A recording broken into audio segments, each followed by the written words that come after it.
네. 이니에스타를 본 거잖아요, 그죠? 아, 이니에스타 맞죠. 네. 이니에스타 봤고 유명한 선수 중에 한 명이 이제 베론 보셨나요? 봤죠, 베론 봤고. 그 남미 선수들은 특히 레코바기로 아식스 신었던 걸로 알고 있는데.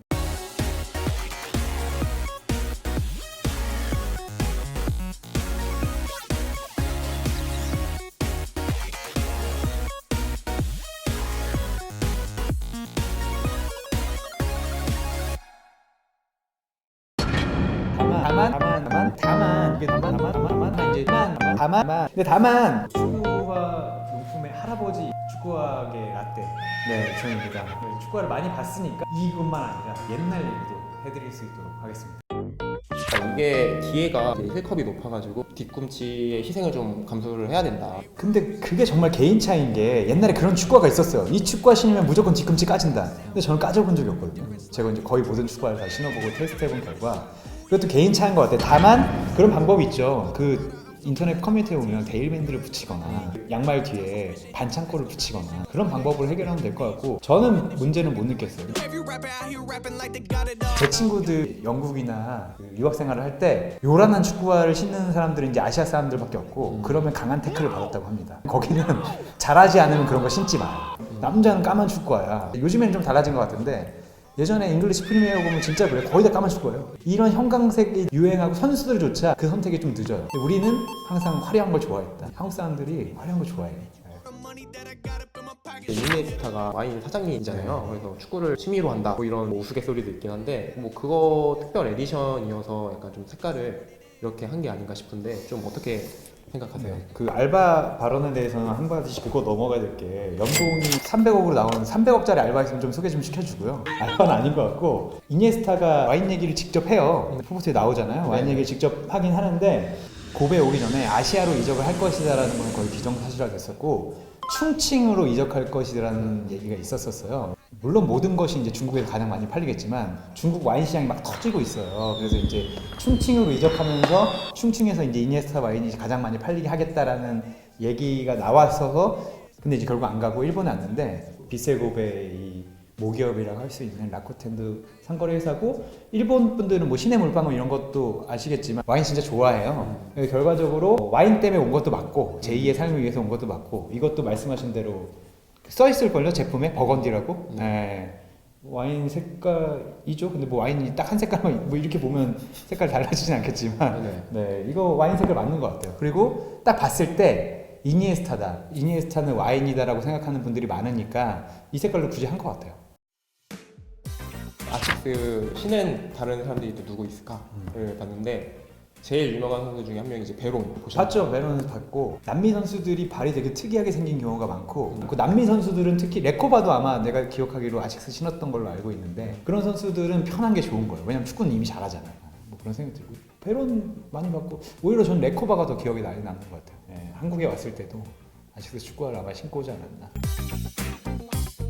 이니에스타가 일본을 선택한 이유 어떤 요소들이 좀 있을까요? 비셀 고베라는 명문이라기보다는 돈이 많은 구단에서 미키탄이라는 라쿠텐 회장이 개인 전용기로 데려와요 이니에스타를. 라쿠텐은 엄청나게 큰 기업이죠. 그러니까 연봉을 맞춰주는 거는 뭐 중국이 더 컸을 수도 있겠지만 아무래도 좀 더 정연하고 안정적인 리그에서 뛰고 싶었던 것 같고 그리고 좀 재밌는 게 뭐가 100%인지 모르겠지만 300억 정도라는 여기가 나와요. 계속해서 고베의 구단주가 돈을 많이 쓰더라도 J리그에서는 3분기가 3년인가 하시는데 그 계속 적자가 나면 라이센스를 뺏겨요. 1부 리그에서 강등당할 수가 있어요. 그럼 이게 누군가 돈을 좀 대줘야 되잖아. 그래서 아식스랑 2018년 10월에 스폰서십 계약을 합니다. 아식스는 고베를 중심으로 하는 기업이고 그리고 라쿠텐도 광고인지 뭔지 모르겠지만 어느 정도 보전을 해줘요. 그거의 일환으로 이게 이제 생긴 거지. 처음에는 시판되는 축구화를 신었어요.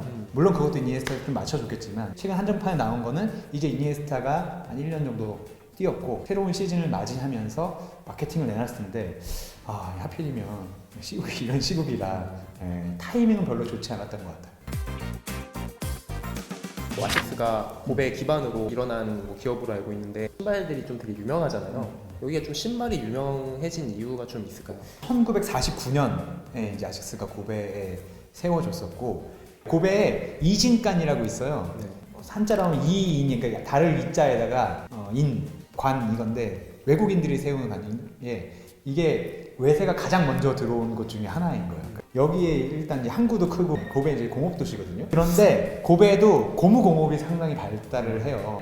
신발이 뭐예요? 고무로 만드는 거잖아요. 그래서 이제 발달을 했다고 하고 한국에서도 나이키 코리아, 아디다스 코리아가 들어오기 전에 그걸 대행했던 업체들이 있거든요. 뭐 제후교육이라든가 화승이라든가 이런 것들도 다 약간 부산 이런 데 있었어요. 배가 와서 바로 닿을 수 있는 곳에 있었고 섬합신이라고 예, 이제 그 부산이나 이런데 섬합신 공업으로 우리가 발전했다 이런 걸 교육 과정이 다르구나. 예. 뭐 나이 차이가 뭐 많이 나니까. 이 고베에 제일교포들도 진짜 많이 살았어요. 그때 공장 많이 다녔을 거예요. 그때는 이제 공업 시대니까. 그분들의 목표가 낙하타고 그 구에서 신발을 만들어서 고베에 있는 서구, 강남, 청담 이런 데쯤 될 것 같은데 거기에 집 짓는 게 꿈이었대요. 정말 신발을 많이 만들었을 거고 아마 아식스에도 많지 않았을까 그런 생각을 좀 해보고 그런 얘기가 나올 정도면 그 당시에 신발 만들던 곳들이 정말 많았다. 아마 이거 보면 제 또래의 분들은 섬합신 진짜 오랜만에 들어서 좀 빵 터진 분 있을 거예요. 저 앞에 지금 빵 터진 거 하나 있잖아. 섬유합반 신발. 아마도 나보다 위 세대거나 나와 같은 교육 과정일 것이다. 섬합신. 섬합신 좋은데 이거 섬합신. 그 아식스가 유명해진 거는 오니스카 타이거라고. 사실 아식스의 옛날 이름은 오니스카 타이거예요. 지금 오니스카 타이거가 아식스의 한 브랜드처럼 됐지만 이 이름이 먼저 해요. 사장 이름인가 성인가가 오니스카일 거고 오니스카 타이거는 인기가 있었어요. 그 나이키의 전신이 뭔 줄 알아요? 나이키 전신이요? 네. 저는 젊어서 그런 거 잘 모르겠어요. 젊어서 공부를 안 한 거지. 어떻게 리뷰하려면 나이가 문제가 아니라 책에 다 나와 있는데 공부를 좀 해오시면 좋을 것 같고 블루리본 스포츠라고 나이키 사장이 이거 판권을 달라고 오니스카 타이거의 미국 판권을 달라 그걸 파는 걸로 시작을 합니다. 블루리본 스포츠 BRS라고 맞나? 블루리본 스포츠가 처음에 오니스카 타이거의 판권을 갖다 팔았을 정도로 오니스카 타이거는 상당히 오래된 브랜드고 좋은 브랜드였던 건 맞는데 사실 그게 되게 고가잖아요. 그걸 혹시 가지고 계셨었나요? 제가 이제 해외 가거나 아니면 백화점을 정말 드물게 가는데 가면 오니스카 타이거에 무조건 들어가 봅니다. 세일 좀 크게 안 해요. 세일 크게 안 해. 비싸요. 예뻐. 여전히 예뻐요. 예쁘지만 비싸서 사실 오니스카 타이거는 신어본 적은 없다. 저도 이런 얘기를 제가 항상 하고 싶어 했는데 예를 들어 축구와 얘기지만 뭐 라떼 아니면 뭐 옛날 얘기를 좀 하고 싶어 했는데 정말 상당히 재밌었습니다. 다만 이게 이제 1회로 끝나지 않았으면 하는 이 프리랜서의 바람을 담아서 그냥 마무리하면 될 것 같습니다. 안녕.